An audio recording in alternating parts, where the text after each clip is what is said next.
Okay, so we need to dive into maybe. Oh, I actually lots of links made these. I think he made these before. We need to talk about the very first tip we need to discuss with you. If you have a leash walking problem, if you struggle walking your dog down the street, I think the very first thing you need to consider is, do you have the right expectations? It's important that you don't sort of base your expectations on your dog's age. And I think that's something people commonly do. They either, they get a puppy, they have certain expectations, or maybe you get a rehome dog, a rescue dog that's a certain age, and you think, well, because it's an older dog. It must just be able to do this. Yeah, let's talk a little bit about figuring out what your expectations should be for your dog. I think it's important that you have like a dream expectation of like what you hope your walking on leash should look like in the future. And then you also need to have an expectation that's realistic for the moment that you're in, considering the age of your dog or how much foundation training you've done or how much experience your dog has or how much confidence they have. There's just so many factors that lead into whether or not your dog will be successful when you're taking them for a walk. I would venture to say, though, in my experience working with lots of different people, the thing that I often have to help people with is actually having higher expectations. Yeah, totally. I think sometimes people don't understand that with good information and, sometimes just a little bit of training, you can be working towards having a dog that walks well on a leash in not a very long period of time. But a lot of people either have low expectations, so they just don't believe that their dog is capable of learning to do it well, or they have inconsistent expectations. So sometimes they just don't care, they can't be bothered, they're frustrated, so they just have like a whatever, and the dog is allowed to, misbehave. And then other times they get frustrated enough that they get mad or frustrated with the dog. And then, they're correcting them or they're yelling at them or whatever it might be, when that's not really fair either if your dog's actually never learned what they're supposed to do. So I think when we talk about expectations, it can be considered in a lot of different directions depending on where you are in your journey. And Ken kind of touched on this, but I think the age thing is really important, because I do find a lot of people will come and say, my puppy or my dog just pulls me around, and I try to go for walks and he either drags me or he just stops and won't move. And I'll ask them, how old is your puppy? And they'll say 11 weeks. And I think, of course they don't. Of course they do that.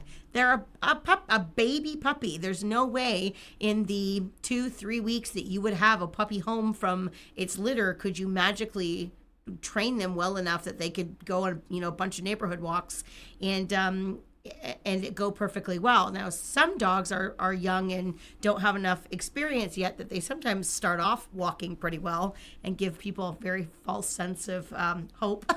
Yeah. And then they get a little older, a little more curious, a little bigger, a little stronger, and then all the normal unwanted behaviors that frustrate us come. But it's really about what you're doing in that process. So it is important that, like I said, you have a clear expectation of what you want to work towards, but then you're realistic in your moment, wherever you happen to be in your training journey, that you're not giving unrealistic expectations that your dog just can never meet, which just leads to frustration for you, but honestly also for your dog. Yeah. Lady Demaria dropping a super chat, changing the lights in the train station to green with that green super chat. I'm going to circle back around to this. We've saved it in our queue, but we'll circle back around to that. The other thing I think that's really important is, not setting the expectations too high that your dog can be successful. Mm-hmm. So often people have missed the mark and, just think that the dog should be able to do all these things. Mm-hmm. But that I think one of just as impactful as setting the bar too low. Totally. And not expecting more, and not being critical of your own progression. So insisting that you get great leash walking, insisting on great position. Mm-hmm. Whatever, what you reward is what you're ultimately going to get. So, if you're working with your dog and you're failing over and over again, and every time you get halfway around the block, the whole thing falls apart, you need to keep those expectations high, even for that second half of the walk. And what that might mean for you shortening the walks. Maybe you're trying it in a different location, whatever that thing is. Those expectations need to be, it's really important, because dogs don't work well. You were talking last night with some of our Life Skills 1 students, and you said, like, dogs are very black and white. This is right and this is wrong. They don't really operate in that between zone. It's not fair to them to, sometimes it's okay, but not right now because I don't really want to, whatever. I want to tolerate that. And that's really important. Keep those expectations high. We're going to dive into a few more elements of that. But as we start this off, have realistic expectations of your dogs. Expect more throughout the whole process, but remember, don't overface them early, because it can just make life really difficult. Now, for the super chat, Lady Amelia, I know it's about walking, but help. In 2 weeks, I get a very dirty rescue Brittany puppy of 7 months. How can I wash him without giving him a trauma? So this would be a two-pronged response. For our moderators, I think we have a couple of videos. Number one, it might be a grooming video where Shannon, we had a German Shepherd puppy, I think. I might be wrong, but I think it was a grooming video that talks about introducing your puppy to the bath, or for dogs that are a little bit worried about it. And then there's also one that talks that I show with Mac, I think, that might be helpful for this for Lady Namiria. But just sort of in a nutshell, how would you introduce that puppy to the bathing process? Yeah, honestly, this is a tough question to answer without knowing or seeing your dog. And the reason why I say that is that there isn't a blanket answer to this, because when you're dealing with a rescue dog, I have no idea what happened with that dog for the first 7 months of its life. It might be totally fine having a bath. You just never know. But anytime you're approaching anything that could be, sometimes when dogs don't like baths, it's a number of reasons. Some people say it's about the water, but most of the time it's about the pressure of being in a bathtub without having an escape, with somebody that maybe is a bit unfamiliar to them, doing something that could be a little bit scary. They're getting in their space. That's overwhelming. So if I had a dog that I wasn't as familiar with, or maybe I wasn't sure had ever had an experience like that, that would personally be the first place that I would start outside of the bath. I would work on practicing conditioning my dog to get comfortable with the types of movements or pressures or body positions that I might be in with that puppy or with that dog, prior to complicating it by adding the bathtub and adding the water. So for example, can I work towards that dog allowing me to hold its collar? Can the dog allow me to move its body around? So, when I'm bathing my dogs, I have to move them so I can get all their sides. Is the dog okay with that? Maybe I take some time to do that and, reward them and make that really positive, so that the first time my dog's having a bath, and it could potentially be scary, I'm doing things that my dog has already experienced before and already had rewards for. So I have a dog that's a little bit more open and comfortable with it. So that would be my suggestion, with again, without having any knowledge of your dog's prior history. But anytime you go into something new with a dog that could perhaps be apprehensive, you want to think about how you can condition the dog in a way that whatever you're working towards is a little less overwhelming. This is probably a commonly overlooked aspect of leash walking training, of walking your dog on leash. And I think I made this mistake long before I was a trainer, long before I was a student at McCann Dogs, because I just didn't know any different. But this might change the way you look at your leash walking training, and might give you some insight as to why it's not going well. How does their collar fit? Yeah. Let's talk about that and the impact it can have. It's so funny when we see people that come into classes for their very first lesson, and I look at their collar and leash combo and I think, oh, you are making your life so much harder, because either the collar isn't wide enough, the collar isn't fit well enough, which I will tell you exactly what that is in just a moment.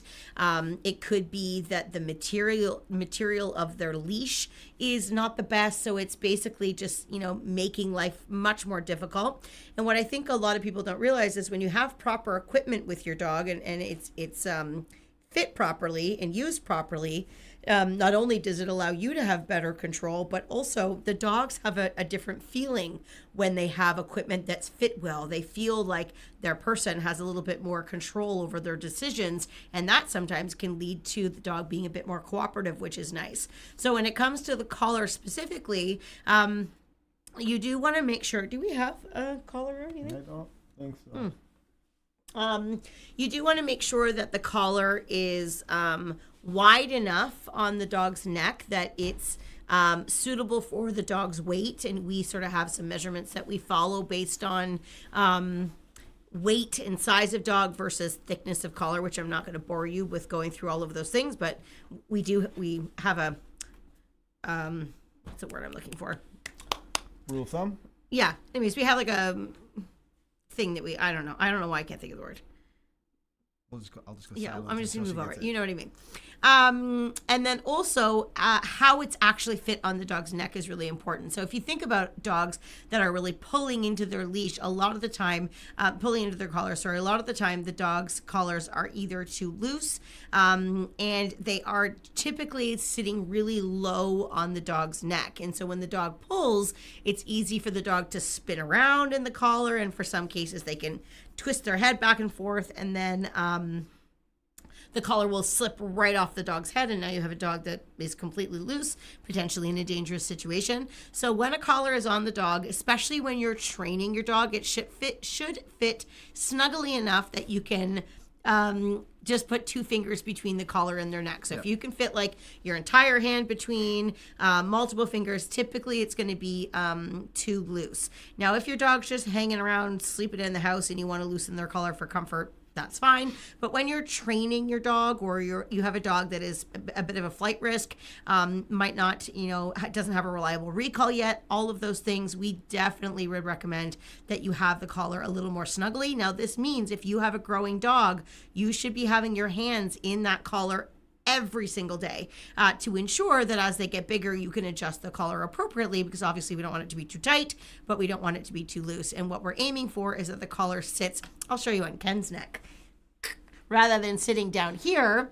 We want the collar to sit up a little higher, At the base of on their neck like so. And why we do that is because when we move the leash, or if we need to redirect them or give them a correction or whatever a situation might be, we're doing it on the weakest part of their neck, which means we get to be more passive with how we do it. And that's really important. If your collar is very loose and it's very low on the neck, it's so easy for them to lean in and pull, and it's not that uncomfortable, so they don't care as much. When the collar's a little higher, they're a little bit more sensitive. It's a bit more uncomfortable, so they will usually retreat a little more easily. You also have greater control. There's Yes. that pivot point. It's like leading a horse almost. Mm-hmm. We're going to talk a little bit about some other tools you might use, but having the collar that high up gives you much more control, because it's sitting higher up and you actually can guide the pivot point. Yeah. Our studio team put out an Instagram, I think it was Instagram recently, that shows the two collars where it should be. It was a little while ago now. Was it? Yeah. So It was good, if you have Instagram, check out @McCannDogs, and you can go, and it's a great demonstration, or I guess example of how most collars are fit and where your collars should actually be fit. Featuring the most gorgeous looking dog. Yeah. Might I add. Megan, I actually saw our trainers talking about this today. I mentioned I asked a question about collars earlier today, and I saw our trainers talking specifically, I think, about this situation. So it's funny that you'd mentioned that. Nice. Okay, so talking about fitment for collars, sometimes flat buckle collar. We talk about flat buckle collars, static collars, nothing dynamic. We're not talking about slip collars. We're not talking about choke chains, pinch collars, martingales, nothing like that. Flat buckle collars, just a traditional.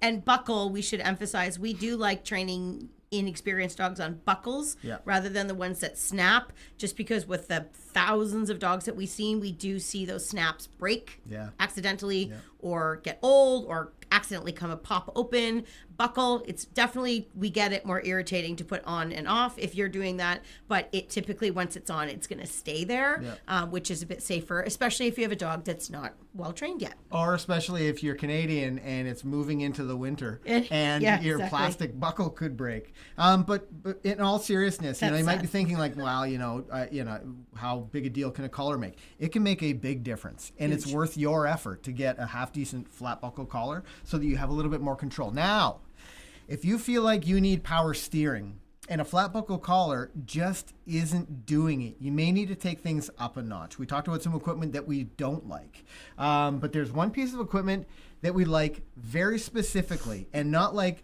things like it, the thing that we're talking about. And this is, where'd it go? You skipped one, but we can go back to it. I like this one. Okay. Head control, using a product, using a we don't mean mind control. No. Using a tool for your training called a gentle leader. This isn't a halty. This is not any other kind. This is specifically a brand called Gentle Leader. It is like a head collar, head halter. And we are not sponsored by this company, but this, I mean, they do make us custom equipment. Yes. So that's great. But it's because this product is so good, and I'll tell you why it's so good. Number one, it's it slips over your dog's nose, and it also sits nice and high on their neck.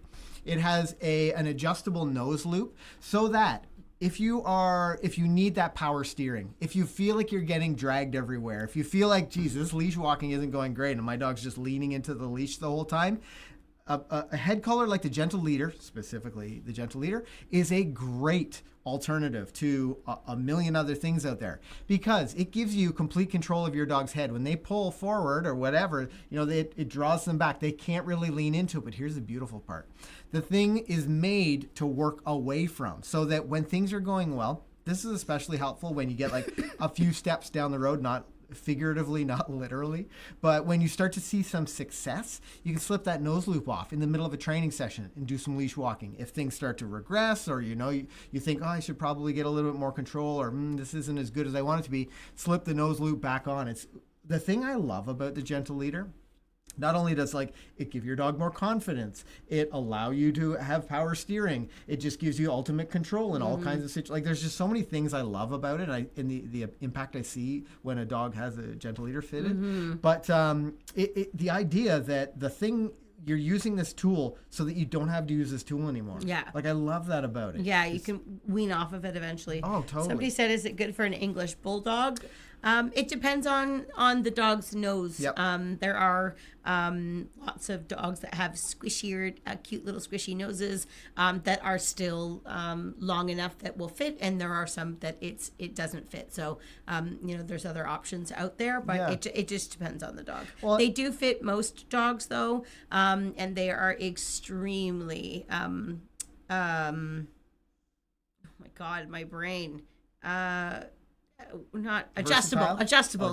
Yeah, for sure. Adaptable. Adjustable. So, oh my God, depending on your dog's size, it fits a huge range of dogs. Well, and we're going to rally back with my speech. Don't you worry. We're going to talk about some other tactics, things that you need to implement in your leash walking training for a small breed dog. I would start with some of these other techniques, tactics, changes first, and then if you still feel like, geez, I just can't get enough control, then maybe an equipment change is in order. Yeah. But this is all in an attempt to get a little bit more control of your dog when they're walking. When we're talking about the McCann method, the way so in a nutshell, when we're talking about leash walking training, describe to me what the McCann method goals are to get to that end result. The goal is that the dog understands to avoid any type of leash pressure. So if your dog is, and we call this concept having leash respect. So what this basically means is when the leash is attached, and we don't necessarily tie this to a specific position. It could be at your left, it could be at your right, it could be in front of you, it could be behind you, it doesn't really matter. But when the leash is attached to your dog and you have the leash in your hand, we train the dogs that it's their responsibility to ensure that there's never any tension on the leash. And what this allows you to be able to do is eventually have really great leash walking because your dog knows that it's their job to stay close enough to you that there is never any tension on the leash. And that is a unbelievably different way to experience having a dog. A dog that has leash respect is a whole different ball game than the dog that does not have leash respect. It really changes everything about the ease and the enjoyment of just everyday movement life with your dog. Well, yeah, and we Kale talks about tension on the leash. I want you, when you're training your dog, to be hyper aware of this. This is one of the reasons we like something like a flat buckle collar. Actually, there was a student last night at Life Skills 1, Lesson 1, and she asked, we have a slip collar that we are trying right now. Do you think a flat buckle collar is a better choice? And I said, absolutely, and here's why. Through the course of your training, your dog is going to learn that any tension, and it can be as fine or as, subtle as the clip of the leash raising. Yeah, because we don't necessarily mean pull when we say tension. Right. It can be just very, very subtle pressure, enough that they can start to feel is what we're referencing. Yeah, and the benefit of that, and it's something that I didn't get a chance to explain to her, but like as you're working with your dog, you want to have them on leash. You want to be able to go lots of places. You need to sort of temper your expectations as you make things more difficult. But ultimately, wouldn't it be wonderful if you didn't have to have a leash at all? If your dog was so great at leash walking that they could walk at your side with or without a leash. That's what you can work towards if you really pay attention to leash tension. I know some of you might be thinking to yourself, well, there's just no way. I don't know how to not have tension in my leash. And this might be taking a step back, making things a little bit more easier. We talked about expectations at the top of the show. And that is, you may have set the expectations too high for your dog. And you may have put them in a position where they can't win. They are overfaced with challenges. And you need to take a step back, make it a little bit easier. Because it's so important to be able to find those moments where you don't have leash tension, because that's the stuff you're going to praise. That's the kind of thing that you're going to reward. So really pay attention as you're training your dog with your leash walking to that tension in the leash. Like Leah said, the Gentle Leader was a game changer for my previous dog, a massive 121 German Shepherd who pulled through the prong collar. Absolutely love it. Yeah. What's great about it is that, it's great for really big dogs, but we've also put them on Jack Russell Terriers and tiny little dogs. Not necessarily because they're going to pull you off your feet or anything, but they're still pulling and they're putting a lot of tension on their necks, or they're jumping on everybody or constantly sniffing the ground or whatever. So that's why, regardless of the equipment, that you do get equipment that's well fit and that works well and that makes sense, because it can really make life a lot easier when you're trying to train them. Okay, we've talked a lot about equipment so far, and that's on purpose, because we want you to really understand, what should I be working with? What should my expectations be? That might be one of the most important things. But next, let's get into a little bit of technique-y kind of stuff. When you're out there, when you're doing it, when you're in it and you're trying to be successful with your dog, sometimes you get into a situation that maybe you didn't expect, or you just need a moment of redirection, or to get your dog's focus and attention back on you. And that is where we talk about the power of turning. Now, this can be used every now and then again. This can be used incorrectly, and I've seen this being done. And I was in the city at some point, and I saw someone. You were in the city doing leash, at my other work, my other job, and I saw someone who was almost literally spinning around in circles. And that's not what we're talking about. Intentionally or unintentionally? I think she was just struggling. It was a big, happy-go-lucky golden retriever who just wanted to go on a walk. It's a really furry guy. And she just wanted to go on a walk. And she was like, this is not what I want. So it was just this constant back and forth. And that's not what we're talking about. Let's talk a little bit about using turning to get attention back on you. Yeah, this is actually a really, really great technique for a lot of dogs. I think particularly I like this technique for dogs that maybe are so distracted that they're not that motivated to follow food in that moment, or they're really disconnected and they're really on a mission to go to wherever they want to go. Because I think what a lot of people don't understand is moving forward in the direction that your dog wants to go while they're pulling is essentially allowing them to pull and teaching them that it's okay to do that, because the act of going forward towards where they want to go is a reward itself. You might as well be saying, good dog, good dog, good dog, as they drag you down the street to the park.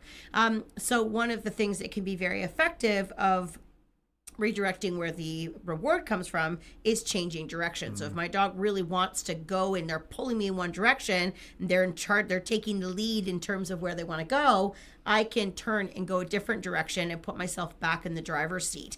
Particularly, it works well if your dog is really like pulling towards the park because they know fun stuff happens there.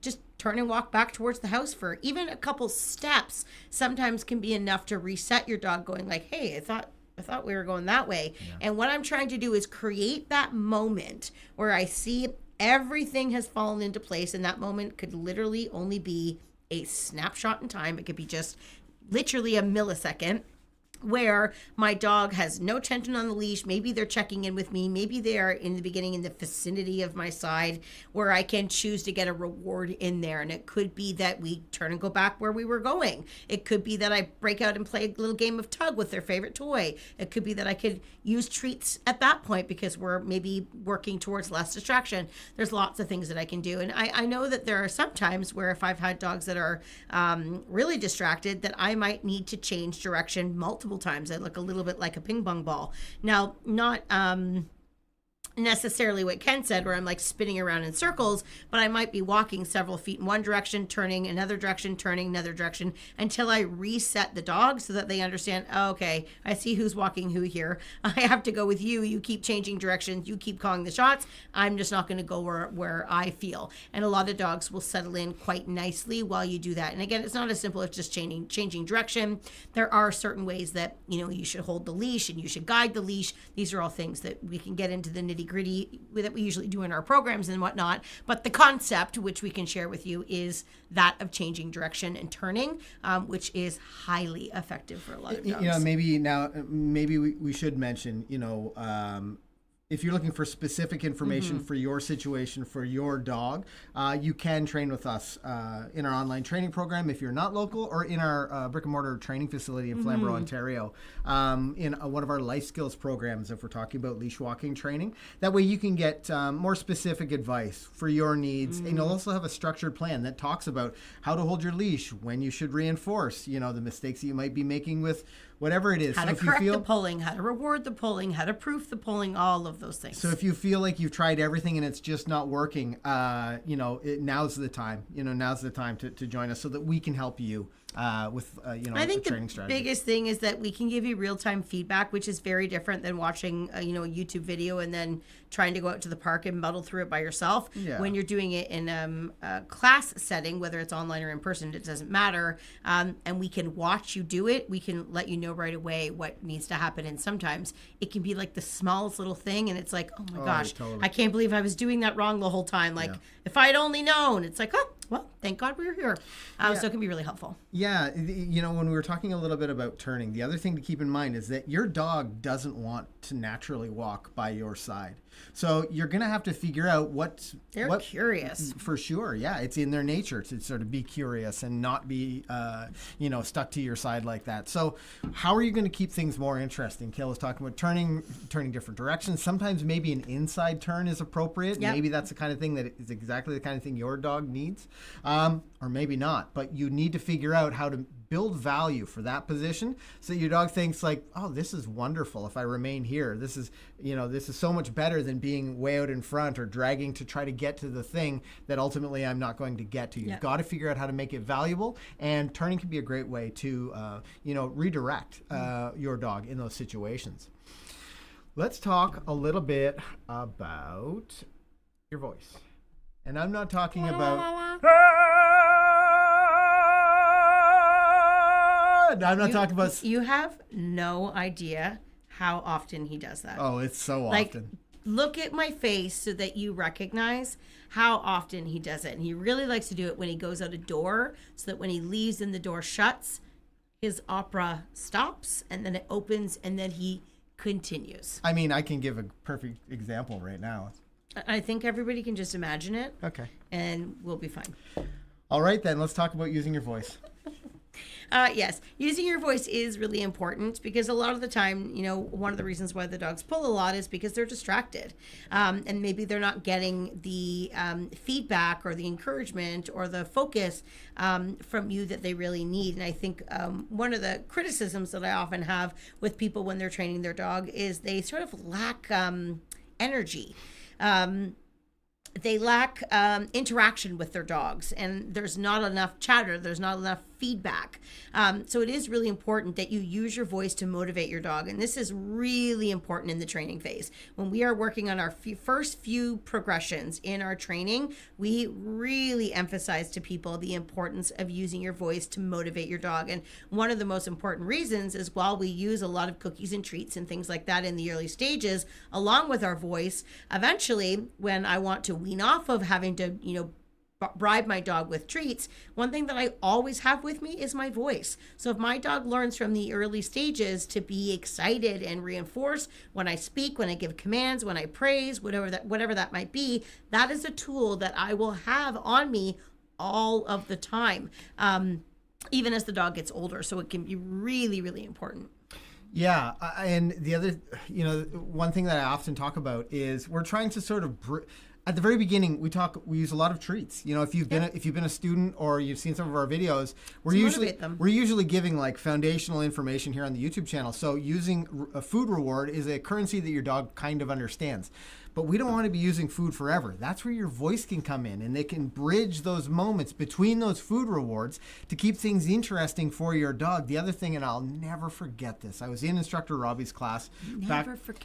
Back when I was a student in Life Skills 1. And I remember this was a couple weeks into the program, and I sat on the wrong side of the room. I didn't sit in the seat I was supposed to sit in. And Robbie said, just head over to the other side. And I sort of laughingly said something to Robbie as I walked across the room in a way that I didn't normally speak. I was probably trying to be funny, or I was singing like an opera singer. Who knows what I was doing. But I remember in that moment, Robbie said, "Oh, look what Deegan's doing. Look what happens when you're using your voice well." And she was, this is a dog just introduced to training, and she's walking right with me, walking at my side as I cross the room. It was great. And that moment really stuck with me. And then when I became a trainer and I started coaching people, especially males, guys, I know it might not be in your nature necessarily, but use your voice. It's worth it. You can look silly when you're out in the your neighborhood, you're talking to your dog and making funny, doing whatever it takes to be successful, but you'll back off of that when the dog starts to be, to perform better. Yep. But I'll tell you, it's worth it. It's really worth it because it speeds up that dog's learning, and you become more engaging, strangely enough, to your dog, even when you're not using your voice, because they've had a history of, successive repetitions of being rewarded for being in that great spot, so that you can start to pull that voice back. Kale, do you know what that movie's from? Every time I go out of a door, and no. Okay, go ahead and answer that in the chat if anybody has any ideas. Does it have Jim Carrey in it? I don't want to give away the answer. I feel like that's something Jim Carrey would do. Oh, it could be. All right, let us know if you know. Okay, this is also an important one. This is especially important not only for small breed dogs, which I think this often gets overlooked, but because they're closer to the ground, but also for hyper energetic dogs. Any dog that's just more interested in the environment than they are in you. Speed, considering your speed, the speed you're using to walk your dog, is massively important because as we mentioned, they don't naturally want to walk at your side. We need to convince them that it's worth it. But we're also up against the distractions in the environment and keeping it interesting and the stuff on the ground. And a lot of people also, it can be, overwhelming. We're going to talk about 10 points in tonight's show to try to remember all those 10 points and then go apply them. That can sometimes feel like a lot.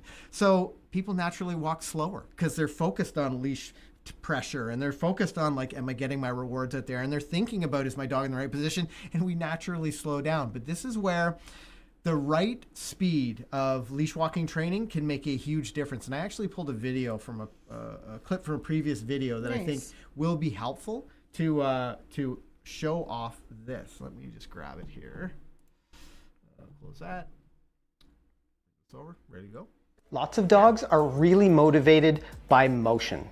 We talked in a recent video about finding a purposeful pace. If you're struggling with your walking on leash training, your dog's constantly pulling on leash, then maybe changing the pace can be an important step in getting some success. Now, walking too quickly is often, unless you're trying to close your rings or get more steps, not going to be helpful. Your dog may even find that too exciting and start to get stimulated and pull more. Walking too slowly is likely going to allow your dog to get more distracted. But if once you find that pace, like you're late for something or you're going somewhere, you'll probably see your dog lock in a little bit more, allowing you to reinforce that position, allowing you to reinforce that great walking on leash that you really want. But it's not just limited to walking on leash. Skills like response to name, skills like the recall. This is something that we do with all of our puppies in our puppy restraint recalls. We want to activate the dog's chase drive. We want to really make them excited about the process of getting to us, not just the reward at the end. This is about that full motivation.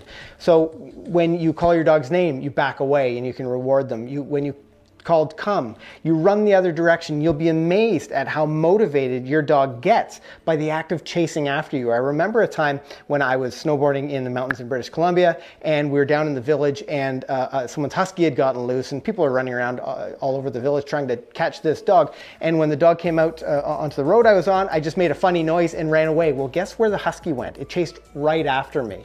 So take advantage of some of these natural behaviors from your dog and you're going to start to see that they're choosing you more often because you're exciting. Just the act of chasing after you is a lot of fun for them. Remember, you're competing with all of the other distractions in the environment, so you better be the most interesting thing. And I know you're probably thinking, geez, Ken, was that shot yesterday? And I'll say, no, that was 2 weeks ago. So. Wow, you've really progressed in 2 weeks. Yes, very much so. But really understanding, especially when you're trying to work outside, especially when you're introducing your dog to new challenges, motion, the speed that you're moving at, hugely important. And I think a lot of people struggle with well, what is the right speed for my dog? Mm-hmm. What is going to maintain their attention enough?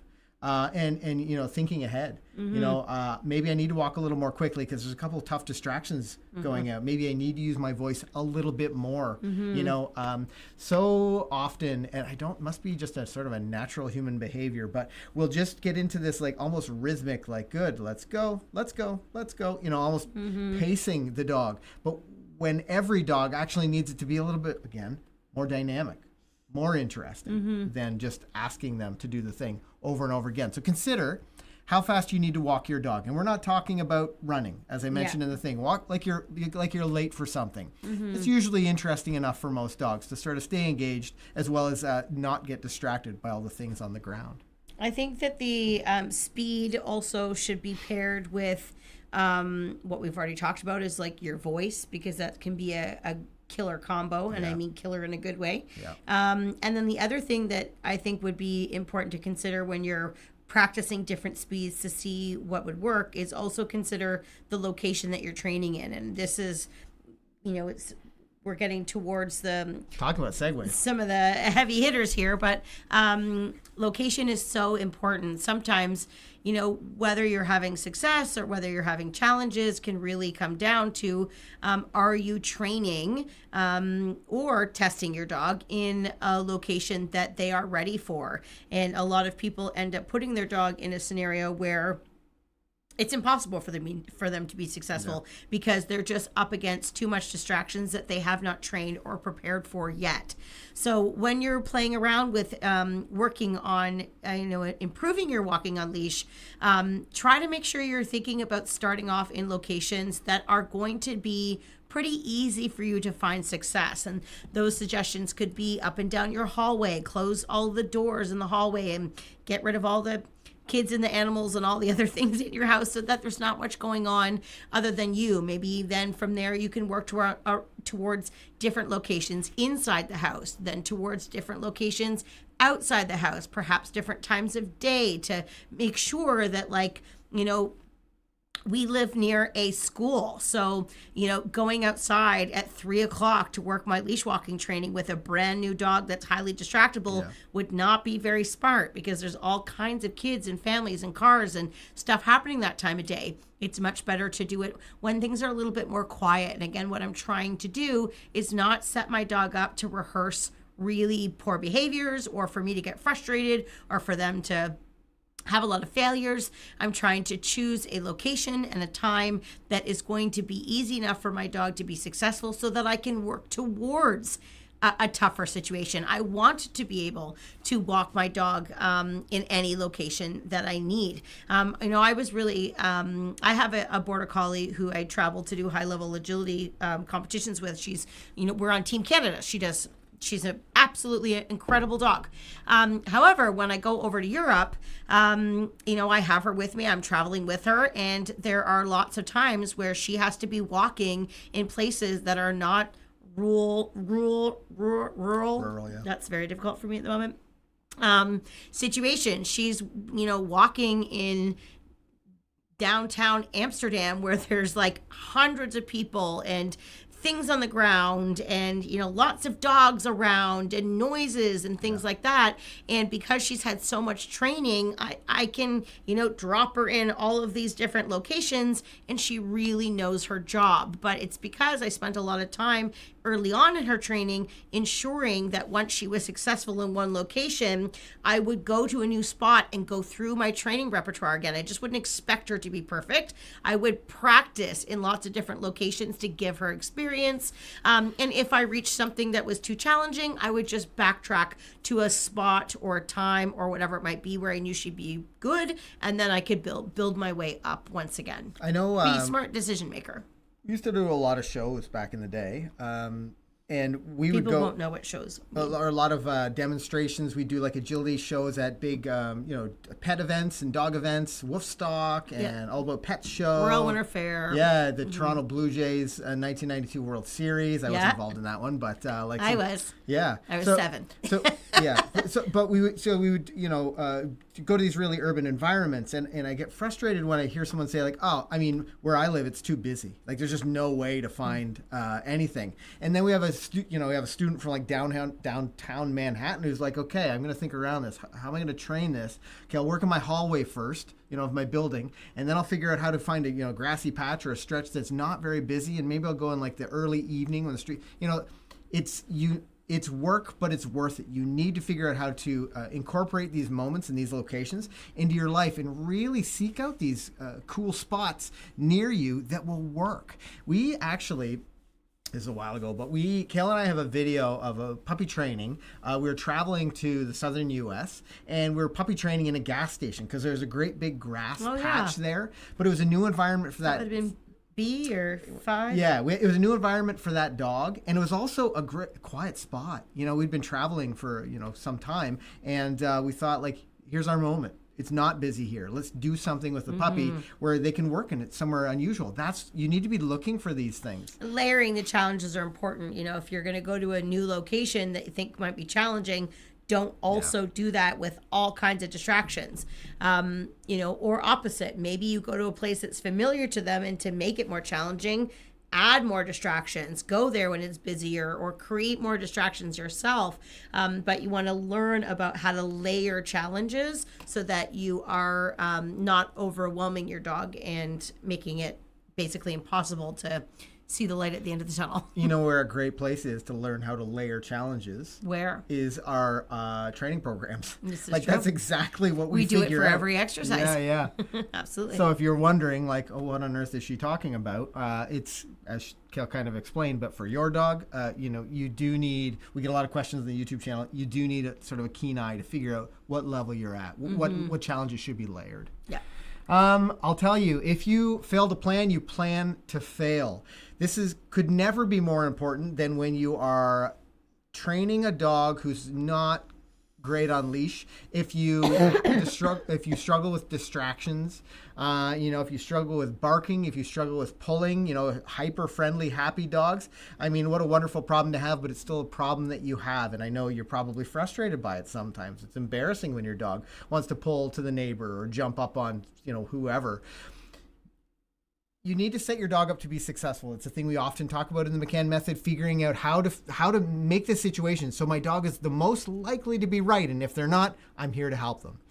So being proactive could be as simple as setting up the right level of expectation. I know that this young dog is going to struggle if I go for a walk around the block. So I'm only going to do work on my driveway. I'm only going to work 2 seams in the sidewalk. I'm only going to go from light post to light post, or maybe it's much more challenging than that. But you're proactive enough that you're thinking ahead. So that means that maybe you've spent some time playing tug with them outside. Maybe you're working on fetch with a ball or doing something, whatever the thing is, and then you do your leash walking training. Maybe more importantly, you know that your dog will pull towards another dog when you see them on a walk, or will bark at another dog. What are you going to do proactively that's going to lessen the likelihood of them doing that? We talk about the training target. When we talk about the training target, we talk a lot about, like, there's a ring on the outside where your dog is going to be successful. And then as you move in on the ring, that's the training zone, and then there's the red zone where your dog's definitely going to fail. Figuring out what that is for your dog, and what are some opportunities for, like, great training moments, proactive training moments when you're out on a walk and you think, oh boy, I don't know how we're going to do here. I mean, I try to make sure that I'm being proactive if I'm out and I see people on the street. I'm looking as far ahead as I possibly can. And then before, that distraction or that person or people with dogs or whatever get too close, I'm already working on maybe having my dog move off to the side and working a controlled sit at my side on a loose leash with some attention. I'm not just waiting for the distraction to come and crossing my fingers and hoping it works out. I try to give my dog something else that they can do that is a good choice that I can reward them for, rather than just letting it happen. It is really important that you are proactive and that you're trying to stop the behavior that could potentially happen by giving them a different job or a different thing to do. Yeah. The other thing that I think about when I think about proactive training is that it is important that, I guess this circles back to expectation as well, but if you really want to train your dog, or if you want your dog to not pull on the leash, or this goes for any exercise or any skill really, are you just a person that's slapping a leash on your dog and taking them for the token 2 walks a day, and the walk is going to be whatever it's going to be, and then you just ridicule your dog's behavior because they're not listening? Are you taking the time to actually, have a plan where you're actively training your dog what they should be doing differently? And I find so many people get frustrated, but they're not actually doing anything to train the dog what they should be doing instead. And that's also about being proactive. It's not fair for you to expect your dog to just magically know how to walk on a leash. It's important that if you really want to fix your walking, that you are putting a bit of a game plan together. How are you going to practice? How many times are you going to practice? What does taking your dog for a walk look like? Are you even going to do that? What does training your dog look like? How long are you going to spend time on that? What does taking them out for a pee look like in terms of, when your dog is on a leash? You have to make sure that you have an answer to all of those questions. Otherwise, you're not going to see changes being made. So proactive plans also mean that you need to be actually having a plan, like actually training your dog if you expect them to change their behaviors, because they won't unless you help them. And even the best laid plans will fall apart if you're not consistent. That's tip number 10. You have to figure out how you can be consistent with your dog. And I'm not just talking about, how many times a day you're walking. I'm talking about, like, your expectations are at this level, at this stage until the end of the training session. You can't do the full block. Your dog walks great the first half and pulls you the whole way home. That's not consistency. The other thing, as we talk about it and think about it, is, like, everyone in the family should have some sense of what the expectations are for the dog. That's really important. And this is often where things start to fall apart in a household with, maybe one member of the family is working their butt off. And I have a feeling it's probably you if you're watching this train station episode. And your spouse or your partner or somebody in the household is also trying to help. Making life difficult for you. Accidentally making life difficult. Well, believe me, I know it can be a little difficult, challenging sometimes to, like, convince that person, like, hey, let me take the reins for the next little bit. I will do all the training, and then once we've got Scooter all trained up, then we can share in the walking responsibilities. But that sort of consistency is the kind of thing that really accelerates the dog's understanding, and it avoids so many of the setbacks, because you know what level they're at, what their level of understanding is. That a week ago they really struggled when you got to a location or when another person walked by, and that you're going to have to be proactive. Considering these 10 tips when you're leash walking, when you're doing your leash walking training, understanding your expectations, considering the fitment of your dog's collar, understanding why leash tension is the thing you really need to be focused on. Thinking about, do I need head control? Is this a dog that really needs a little bit more control so that we can be successful together? Understanding how turning is impactful, how to use your voice. This one is important, especially for those of you who don't like to be animated or like you're worried about being embarrassed. Standing out in front of people. Yeah, that's right. Believe me, it's worth it. Considering your speed, location, time of day, and having a proactive training plan, for all of these things, it's really important that you remain consistent. It's the best thing for your dog. To circle back to dog training in general, when your leash walking starts to get better, when you have a holistic approach to your dog training where you're working on multiple elements. I know, leash walking training isn't the only thing you're going to be doing if you have a dog in training. There's all sorts of skills that you want to be, actively working on so that your dog has a better understanding of all of these things. Is also an opportunity for them to be more involved, to come out to more events, to do more things with the family. As we're approaching the holiday season, wouldn't it be wonderful if you could take your dog for a quick walk before family arrived for the big dinner? These are important moments, and now's the time to take action. Now's the time to figure out how much effort needs to be put in so you can be successful, so that your dog can be successful in these efforts, and so you can have a well-behaved dog. Well said, Ken. Well, thanks. I mean, I live it, I believe it. I've seen the impact when you take action, when you make a decision to really do something about your struggles with your dog training. And boy, oh boy, I have been impacted by the dog that has turned things around. I came to McCann Dogs with a wild and crazy 2-year-old Labrador Retriever who I gave all the wrong information. I brought her there, and it changed the course of my life. Once you've trained a dog, you'll never not train a dog. That's it. You don't realize how great it can be. Such a different experience. Oh, it's so wonderful. Anyway, huge thank you to you for sticking with us. Maybe we'll see you in our online training programs. Or in person if you're nearby. Absolutely. Come and check out our facility. We're always happy to have people come and watch classes. Totally free if you want to watch some classes and check out the facility. Meet our trainers. We're a friendly bunch. Yeah. And we'd love to have you. For sure. Huge thank you to our moderators, Instructor Aaron, and Dan the moderator man, and Sam Crenshaw. Thank you to all our Heart Dog supporters. And I think the thing to remember is that with all the teaching, all of the training, all of the things that we've talked about tonight, the rest, my friends, that's up to you.